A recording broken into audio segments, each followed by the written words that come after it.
we have Eric Skalinder, who is a member of the steering committee of Generation All and a teacher at Kelly High School. And Ray Sean Burns, who is with Foreman High School and a member of MICVA and a couple of other citywide groups, and also participates.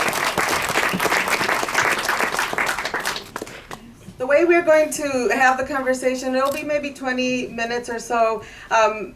I have one question that I want to ask each person, and then we want to turn it over to the audience. And if anyone wants to ask a question in Spanish, I can go ahead and do that translation. Vamos a tener una pregunta para cada persona y después vamos a invitarlos a los que vinieron a participar que hagan alguna pregunta. Si alguien quiere hacer su pregunta en español, le podemos traducir la pregunta y también la respuesta. Okay, entonces, let's get started. So, let me see if I can move this up. Thank you. I want to start with Maria because you told me a good story about how you came to create this film and then how it changed from what you envisioned and what you've learned along the way. So if you could just touch on that for the group. Thank you. So when I first started this film, I thought I was making a film about Title IX, which is the law that leveled the playing field for women, allowing them to get into law school, med school, dental school, and then also allowed women to participate in the sports. And I wanted to find out what the legacy of Title IX was. It was almost, I don't know what anniversary of it, it had been many, many years. And I had read that girls of color were called the left behinds of the sports movement, meaning they hadn't really reaped any of the benefits. And so I went looking for that story. And I did a lot of research on it, talking to different high school coaches and trying to figure out where I would find that story. And two coaches from Walter Payton High School said to me, you ought to go down to Kelly High School and meet with Stan Midas. He runs a really great soccer program for girls. And so I ended up going down to Kelly High School, which coincidentally enough would have been the high school I would have gone to had my parents not moved to the suburbs. And I met Stan, and he started telling me about the program and mostly started talking about all the young women who were on the soccer team and how wonderful they all were. And so I decided to start following the story of this soccer team, not really having any idea how the story would evolve. And so one of the things you learn when you're a filmmaker or a documentary filmmaker is that you start out thinking you're telling one story, but because you don't dictate where that story goes, you allow it to evolve really based on through the lives of the people you're following, you usually end up following a very different story. And so Title IX took a backseat. Right? It almost became irrelevant. And sports, soccer, really became a metaphor for life. And the story became a story about a coach who uses the game of soccer to keep the young women he is deeply committed to connected and staying in the game of life. And that film, or that story, to me was a much more powerful story than whether or not Title IX was or wasn't enforced at high schools. And what I found was a group of young people who never complained, who approached life with incredible resilience, and who every time they sort of stepped out on the field did so with spirit and joy. And that was the film I started to make, the story I followed.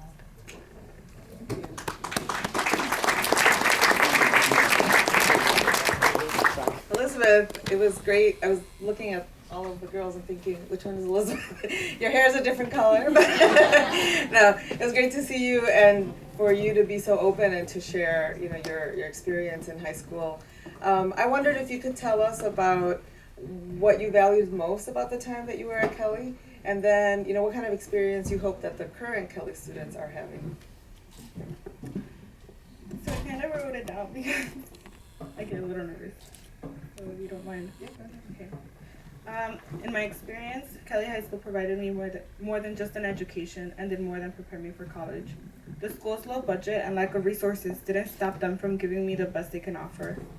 Kelly High School and their amazing staff provided the tools to be successful in life. I valued Kelly. It was a home away from home. I loved and respected it and did everything to give it an amazing reputation. I treated the staff as if they were my family. and I believe that's something every student and parent should do. It's probably because I believe in the golden rule, do unto others as you would have them do unto you.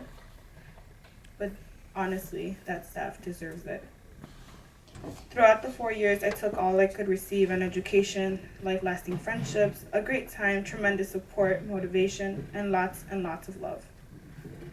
I had the best teachers, coaches, leaders, who I still keep a bond with till this day. Although my team of support was beyond phenomenal, this week I've learned to give myself some credit. Let's go back to my high school days. I was that student that did overtime. I knew my immigration status was a barrier and I needed to work 10 times harder than everyone else. I was in school from 5 a.m. till they kicked us out and the last teacher was left, sometimes being midnight. I was extremely proud of my soccer team, debate team, Skills USA organization, yearbook committee. At some point, I was on the track team, cross-country team, senior committee, student council, National Honor Society, the list goes on and on. But I am grateful I had a great leadership position. Most of them president and as you can see, captain. And they understood the situation and they set my bar high. I wasn't allowed to go to a game if I didn't show up to practice. I wasn't allowed to go to a conference if I wasn't in class.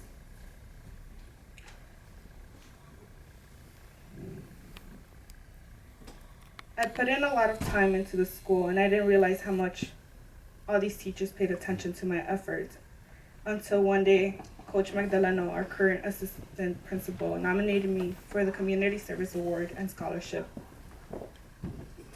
I'm surprised that they followed up with it because that scholarship made a difference.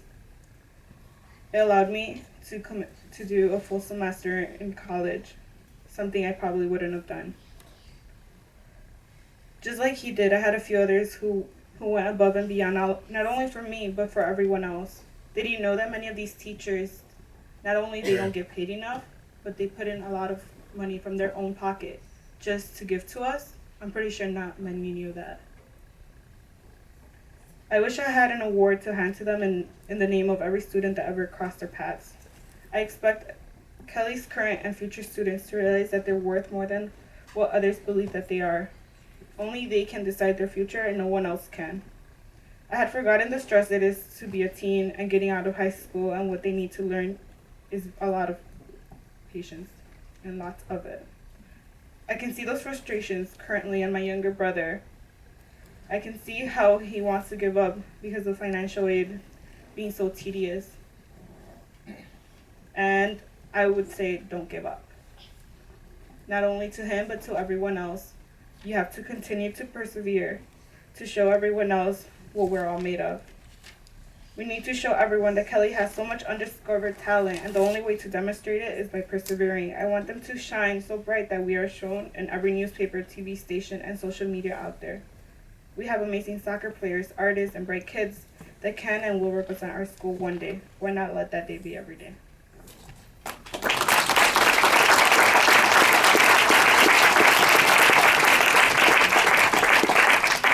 Thank you. Eric, I think, listening to Elizabeth, we hear the importance of personal drive and perseverance, and then also the amazing staff and teachers and mentors at Kelly.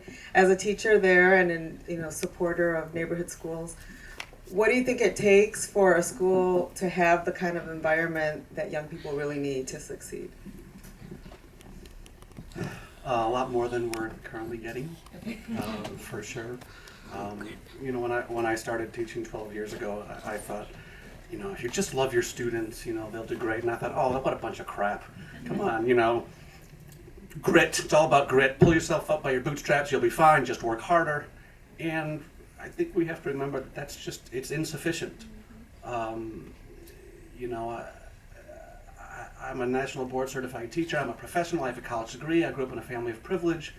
And the messages that I get from our city, from elected officials, from various directions about what our neighborhood school is about and how bad we are and how terrible we are, it beats me down. And I have all these privileges and accomplishments under my belt, and those things, those messages take a toll on our children. And I look at, there's no toilet paper in the restroom. There's no door on the classroom. There aren't enough desks. You have to sweep the seat in the auditorium because the plaster crumbles overnight. And I think about the toll that takes on our students and what that does to their grit and their drive, that they're just supposed to pull themselves up by their bootstraps and overcome. And that's just not a sufficient response. Education is a public service, and I think we've lost sight of that. As a public service, our job is to educate every single student, not just the ones who are strong enough to pull themselves up by their bootstraps. And to do that takes tremendous resources, not just from teachers and families and students and parents, but that as a city and as a community, we all have a stake. And we're very fortunate at Kelly High School to work with the Brighton Park Neighborhood Council. They bring in incredible resources and services to our students. And they don't just serve the needs of our students, they serve the needs of our community. We have adult education classes, we have English language classes, and so there's this investment from this local community organization. And when I got involved with Generation All, I realized, holy cow, we have a whole room full of people that want to make a difference in education, and I didn't know that half of them existed. And a lot of them didn't know that they were all, working sort of in isolation on the same issues that we all care so much about. And so I think that it's a real challenge to how do we harness all of these different people, whether they're individuals or community organizations or corporations even, to become involved in the public service of education, and what are their roles? What roles do they all play, and what responsibilities do they have? And it's a really difficult question, and I think in this particular environment, I think we've lost sight of it, and we've created a competition in education where we're not all working towards the same goals. We're working against each other in a fight for scarce resources. And I think that's a huge problem, and I think we have to remember that it just takes more than individual student determination. We have to find ways to bring all of these various stakeholders and contributors together and synthesize those efforts into in the same direction and at the same time, and work together rather than in opposition to each other. Thank you.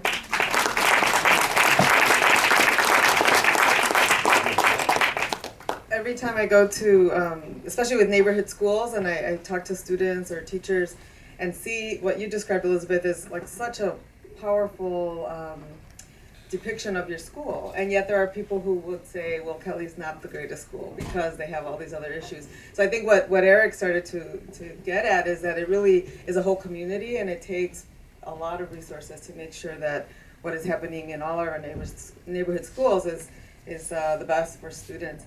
We invited Ray Burns to come and talk with us today. I wanted to bring in a perspective, someone maybe not from the Kelly community, but from another part of town, who's also at a neighborhood school and who's involved in many citywide activities with young people, to kind of tell us what's going on across the city from his perspective and from the work that he's doing citywide. So Rayshawn, if you would address how you ended up at the school that you attend, and then what opportunities those have opened up for you across the city, and then even some vision that young people that you work with have for our neighborhood schools. Well, I go to Foreman High School on the northwest side of Chicago. It's on like Belmont and LeClaire. It's in the Belmont-Cragen neighborhood, and at first I was supposed to go to Gwendolyn Brooks because it was pretty close to my house, and it was selective enrollment, and apparently like selective enrollment schools were the better schools to go to, so my mom wanted me to go there. Then we ended up moving more north, and Gwendolyn Brooks was too far. I didn't want to take an hour train ride to school because I did that for my entire middle school years, so I ended up going to Foreman because it was really close to my house. And through Foreman, I met a lot of really supportive staff members. I met my mentor.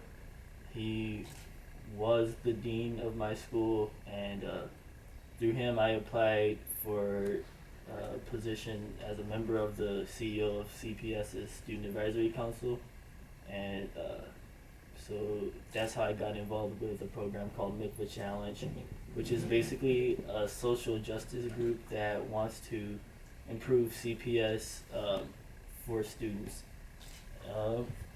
And through Mikva, I've met various lawyers, doctors, and I've went to, I don't even know how many meetings at Skadden, which is like the second largest law firm in the country or something crazy like that. I've went to meetings at the Chicago Bar Foundation, which is another law firm, and I just have my network is getting really, really big through this one mentor I met at my school, and it is a neighborhood school. I feel like being at a neighborhood school, I got a lot more opportunities than I would have had if I had went to a selective enrollment school, just because at a selective enrollment school, every student is, I wouldn't say every student, but on average there's a lot more students like me at selective enrollment schools, and at a neighborhood school, students such as myself who are really trying to achieve great things in their life, they stick out more, and so you get more opportunities at neighborhood schools. Also, there's like a stereotype that at neighborhood schools the education is bad, the attendance is low, etc., etc. I feel like that's also very untrue, because students I went to school with in middle school that are now going to selective enrollment schools score on their test scores, and their GPAs are a lot lower than